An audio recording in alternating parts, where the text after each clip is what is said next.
Señoras y señores, súcubes del Ministerio de la Fruta y de la Verdura del Tiempo. Bienvenidos a este su único programa asintomático, es un único programa machista, racista, homófobo, antisemita, transfobo, islamófobo, celíaco, embarazado de 14 meses, 13 canarios, alérgico a lactosa, con sus consumidores, magníficas seguidas, cadenas con bisagra, su defecto sin bisagra. Señoras y señores, súcubes de todo lo que no está escrito, de todo lo manifestado e inmanifestado, a partes iguales o desiguales, que tanto monta tanto, Isabel como Fernando. Señores, sean ustedes la sal de la vida. Sean ustedes la sal de la vida. Sí, la sal de la vida. Señoras y señores, cuando a ustedes les dice, sufres, aquejas de un delirio mesiánico, digan ustedes sí, y 1000 veces sí, y ostento, y presumo de mi delirio mesiánico, puesto que soy absolutamente consciente de ser Dios. La parte por el todo por la parte. Esto no tiene nada que ver con ningún tipo de sacrilegio. Señores, más bien todo lo contrario, es admitir humildemente que somos una partícula divina. Por lo tanto, la próxima vez que le digan, tú estás afecto, adoleces de un delirio mesiánico, ¿quién te crees que eres? ¿Qué pretendes con tanta investigación? Pretendo hacer honor a mi naturaleza divina, cosa que tú no haces en tu funcionariado, en tu pago mensual de hipotecas, de bonos del Estado, de inversiones de bitcoins o de criptomonedas varias, o compras sucesivas de baliza 16 o alzamientos mangulares para sucesivas, ulteriores y apósitas vacunaciones institucionales. ¿Me entiende o no me entiende? Orgullosísimo de mi delirio mesiánico, orgullosísimo de ser la sal de la vida. ¡Oh! La sal de la vida. Sí, señoras y señores, la sal de la vida. E incluso a todos aquellos que se hacen llamar cristianos sionistas. ¿Cuánto se parece al global sionismo, al anglo-sionismo? Ese nuevo embiste baálico, luciferino, satánico. Retroceder. Que pretende homogeneizar, cual churros en primavera, cual donuts en invierno, la esencia de la naturaleza y por ende, y por extensión, la esencia del ser humano, con sus diversas manifestaciones culturales, como pudiera ser la esencia de la manifestación natural, una margarita, una campanilla, una rosa, un lirio, o como pudiera ser la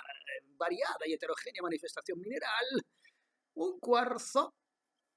un granito, una piedra pómez, o sencillamente un fragmento de hormigón, sí, esos hormigones, que lapidan y que manifiestan la prisión de su cárcel urbanita, esta cárcel urbanita en la que aquellos que no tenemos el privilegio de poder vivir rodeados de la directa y desnuda naturaleza, adolecemos, a pesar de que esta cárcel de hormigón no deja de ser una manifestación, si bien quizás, tal vez, está por demostrar bajo vibratorial, vibrando a una frecuencia algo menos intensa, de la propia naturaleza, porque no existe nada, señoras con señores, absolutamente nada que tenga que ver con nuestra realidad sensorial que no esté fifo, que no tenga un grado de fiza, vida, vivo y vida. Y cuando intenten esgrimir de forma cultural y religiosa su fabulasao más que real, su mesianismo como manifestación pura de su propia dicha y felicidad de reconocerse como parte de la chispa divina, cuando intenten echarle a la cara que esa manera de manifestar su religiosidad, su amor por el Señor, no es cristiana, léanle ustedes esto.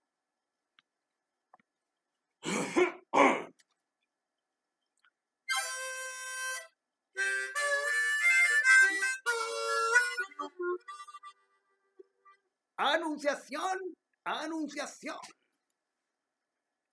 En este pasaje afirma Jesús positivamente que no enseñaba una nueva doctrina. El cristianismo existía antes de que llegara Cristo como profeta de esa propia manifestación. Jesús positivamente no enseñaba una nueva doctrina, sino que había venido a proseguir la obra de sus predecesores, si quieren ustedes identificarla como la bautismal cultura escénica. A través de los esenios hablamos de Juan Bautista como precursor de Jesucristo, de ahí viene bautismo, del Baptista, de Juan Bautista, que a su vez todos aquellos judaicos que quieran incluso retroceder más en su propia doctrina, podrán encontrar el precedente del profeta Elías, siendo Juan Bautista la manifestación reencarnada de dicho profeta, y eso está no solamente en el Nuevo Testamento, por la credibilidad que ustedes le den, puesto que los evangelios fueron hackeados desde ya sus inicios, incluso precedentes a esa creación de una iglesia que jamás creó Jesús, hackeados por la doctrina judaica, pero incluso dentro de esa doctrina judaica ya venía reverberada la doctrina de la reencarnación. Déjeme terminar. Jesús positivamente no enseñaba una nueva doctrina, sino que había venido a proseguir la obra de sus predecesores. Afirmo con ello la validez de la sabiduría antigua y digo que la ley vigente había de continuar rigiendo hasta que perecieran el cielo y la tierra. Esto es, hasta el fin del presente ciclo mundial. En estas palabras manifestó Jesús su adhesión a las enseñanzas ocultas, siendo la palabra oculta un opositor de eufemismo para doctrinas atlánticas, si quieren ustedes, atlántides, si quieren ustedes. A quienes objeten diciendo que Jesús se refería a la ley de Moisés, cuando hablaba de la doctrina secreta, le replicaremos que precisamente Jesús vino a abolir la ley de Moisés con sus formulismos y enseñanzas esotéricas, porque nada había más de anticristiano que un Dios vengativo y rencoroso,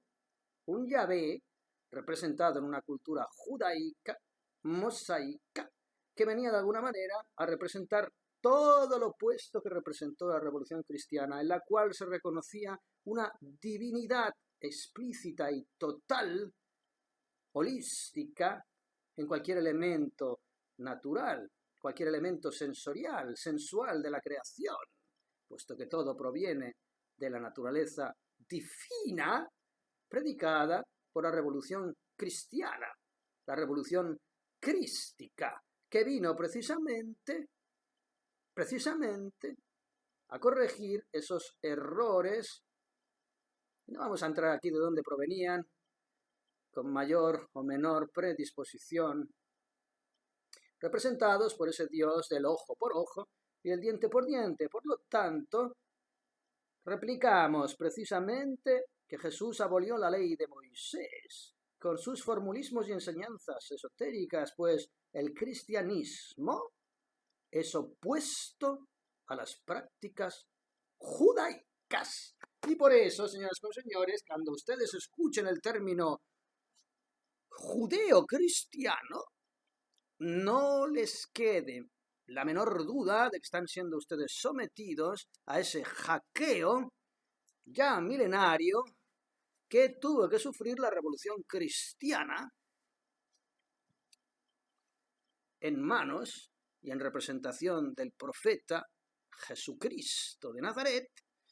que vino a recordar las enseñanzas de un Dios que era todo amor y conmiseración y que además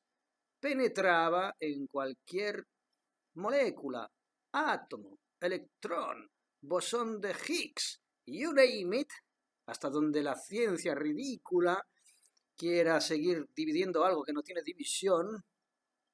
penetraba hasta la más mínima manifestación de todo aquello que podemos ver a nuestro alrededor. Sí, señoras y señores, esa es la revolución cristiana, en antítesis a el mamotreto judaico que llevamos puesto y colocado en la chepa desde que el mundo es mundo,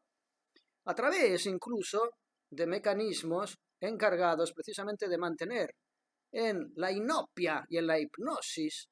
nuestra propia naturaleza humana a través de elementos de magia negra, como he dicho más de una vez, cuáles el dinero, la transacción económica o el gregarismo. La manifestación de una realidad sometida a definiciones y términos de corte comunista que se arrogan la dignidad de decir que algo es verdad o es mentira. Esos mecanismos con los cuales se ha intoxicado nuestra naturaleza divina, que yo llamo magia negra, el dinero es un extracto físico de esa magia negra, el gregarismo es un extracto mental de esa magia negra, se encargan a través del miedo, de la ignorancia y del dolor que generan el miedo y la ignorancia, de mantenernos absolutamente desintegrados en nuestra propia naturaleza divina, esa naturaleza divina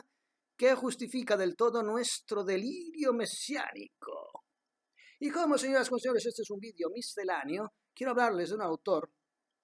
querría hablarles de tantos autores, de hecho se los voy a recomendar rápidamente, pero hoy quería hablarles de Rupert Sheldrake y su teoría de la resonancia cósmica, que no es más que una versión formal y motora de la teoría onda-partícula cuántica, básicamente. Estamos hablando de fractales. Hoy hablaba con una amiga y le decía, mira, cualquier científico al que te puedas reportar informativamente, todavía, no sé hasta cuándo, todavía, con teorías muy más que interesantes, teorías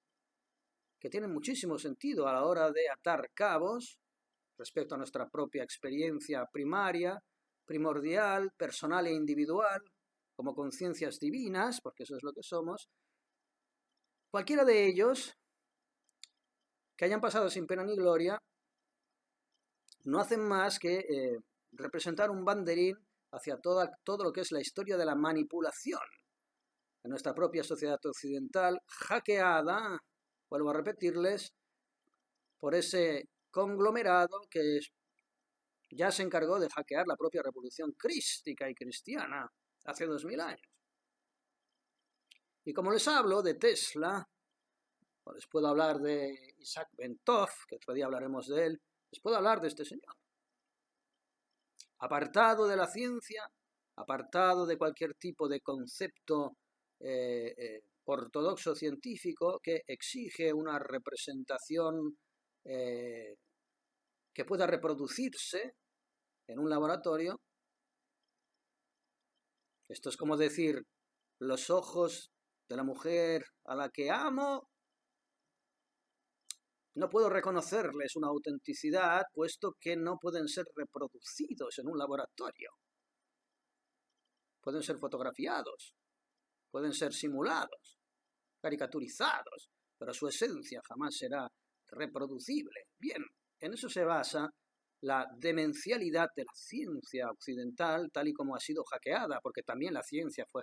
saqueada y hackeada, como filosofía natural, allá por el siglo XVIII,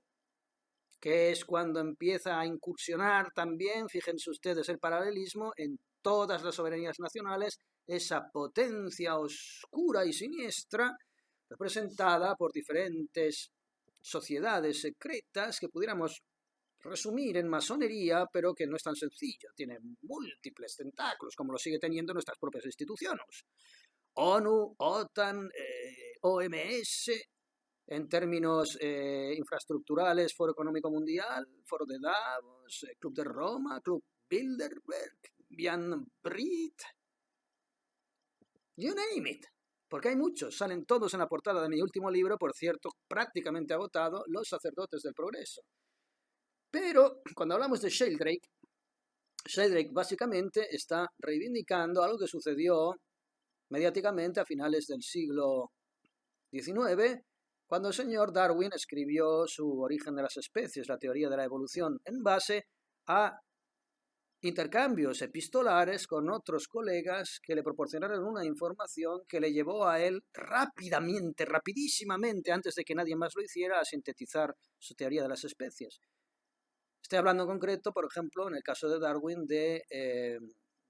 Russell Wallace, creo que se llamaba, un colega que trabajaba, un biólogo que trabajaba en las Islas Malasias, recogiendo datos sobre monos, mariposas, etcétera, etcétera, y registró algo que ya está registrado en las doctrinas egipcias de Hermes Trismegisto. Y es que, puesto que nuestra conciencia es una, holística, que puede estar representada y atomizada en conciencias individuales, pero puesto que la esencia de nuestras conciencias atomizadas es una, aquello que nosotros adquiramos como conciencia individual pertenece por derecho natural, por gracia divina, esto sí, por gracia de Dios, a toda la especie que representamos. Por lo tanto, decía Russell Wallace, si no recuerdo mal, que había encontrado que de pronto habían elementos de una especie animal que pareciera ser que por manifestación espontánea empezaban a demostrar determinados patrones de comportamiento que no se habían registrado antes en esa especie, útiles para su supervivencia de un modo u otro, y automáticamente, sin pasar por el proceso de imitación, es decir, enseñanza, educación, adoctrinamiento, you name it, pasaban a formar parte de ese imaginario colectivo, de ese registro colectivo, de este inconsciente colectivo del que hablaba Jung a través de los arquetipos de toda la especie. Por tanto, registrado determinado comportamiento útil para la supervivencia de una especie a través de un individuo aislado de esa especie que no se sabe por qué, por inspiración divina, había desarrollado ese patrón de conducta ajeno a la cotidianidad de su propia especie, ese patrón de conducta útil para la supervivencia de su especie pasaba automáticamente, telepáticamente, al registro patronímico del resto de los individuos de su especie. Bien, a grosso modo, este sería un resumen rápido, vulgar, de la resonancia cósmica. Dice, el biólogo Rupert Sheldrake afirma que la probabilidad de ocurrencia de un fenómeno aumenta proporcionalmente a su ocurrencia pasada. Aquello que ha sucedido tiende a repetirse. De hecho, la repetición es lo que marca un patrón de comportamiento en una especie e incluso en una era, en una historia de la humanidad. ¿Significa que es irrebatible, irreversible? No. Evidentemente hay un orden implicado que prevé cualquier tipo de variación histórica, específica, pero no significa, dentro de su propia previsión, de ese patrón global, universal y eterno, que todo aquello que manifiesta una cultura, una era, sea inamovible, a pesar de que así parezca que se presenta nuestra realidad sensorial. Nadie discutiría que si lanzo el móvil de mi mano cae hacia abajo y no hacia arriba. Empiecen a discutir, porque pudiera ser que llegara el momento en que, si a través de una conveniente modificación patronímica un miembro de la especie decidiera que la ley de la gravedad se invierte, sería cuestión de tiempo y sería cuestión de aceptación patronímica específica que la ley de la gravedad invirtiera sus términos. Esto acabaría explicando todo lo que siempre hemos dicho, que el pensamiento genera realidad tal y como la entendemos. Bien, señoras y señores, Efectivamente, en términos de orden implicado, el libre albedrío no existe si lo planteamos como un mecanismo que incluye cualquier tipo de manifestación en una realidad cósmica y no necesariamente solamente aquella en la que estamos nosotros imbuidos, en nuestro nivel de conciencia sensorial, 5 sentidos, etcétera, etcétera, este nivel de frecuencia vibratoria particular que genera un concepto de realidad, que no es más que uno de tantos. Si pensamos en términos de orden implicado que los engloba a todos, evidentemente el libre albedrío no existe, puesto que cualquier tipo de modificación de conducta patronímica, etcétera, etcétera, que pueda afectar el destino de un individuo, de un colectivo, de un pueblo, de un planeta, de un sistema solar, está ya contemplado en el orden implicado. En esos términos no podemos hablar de libre albedrío, pero dentro del campo operativo en el cual nos hallamos, el libre albedrío existe en el sentido de que si el individuo de una especie, poniéndonos ahora como ejemplo, etnocéntrico, antropocéntrico, si la voluntad y la clarividencia de un individuo, uno, no necesariamente instruido, culto, no, podría ser un señor que recoge patatas y de pronto algo, un relámpago creador o destructivo, como decía Rudolf Steiner, aquello que hace pasar el florecimiento de la primavera a la decadencia del otoño, entendiendo por florecimiento y decadencia exactamente lo mismo, no por florecimiento lo positivo y la decadencia lo negativo, sino exactamente lo mismo, porque sin decadencia no hay florecimiento, sin florecimiento no hay decadencia, y en ese sentido el florecimiento es el anunciador de la decadencia, y la decadencia es la anunciadora del florecimiento. Por lo tanto, incluso el señor que planta patatas, a través de un destello divino, empieza a manifestar un patrón de comportamiento que por transmisión, si quieren ustedes llámenlo telepática, transmisión consciente, transmisión cósmica, imprime una nueva dirección en el devenir de su propia especie. Bien, eso es la resonancia cósmica, señoras y señores, que ha sido ya más que corroborada por los biólogos en todo este tipo de manifestaciones de las que les he hablado del precedente, les he puesto un ejemplo que es casi prácticamente contemporáneo, porque para mí el siglo XVIII-XIX es contemporáneo, Russell Wallace hablando de estos patrones de comportamiento que misteriosamente formaban parte de toda la comunidad en el momento en que se materializaban en un solo individuo de esa comunidad.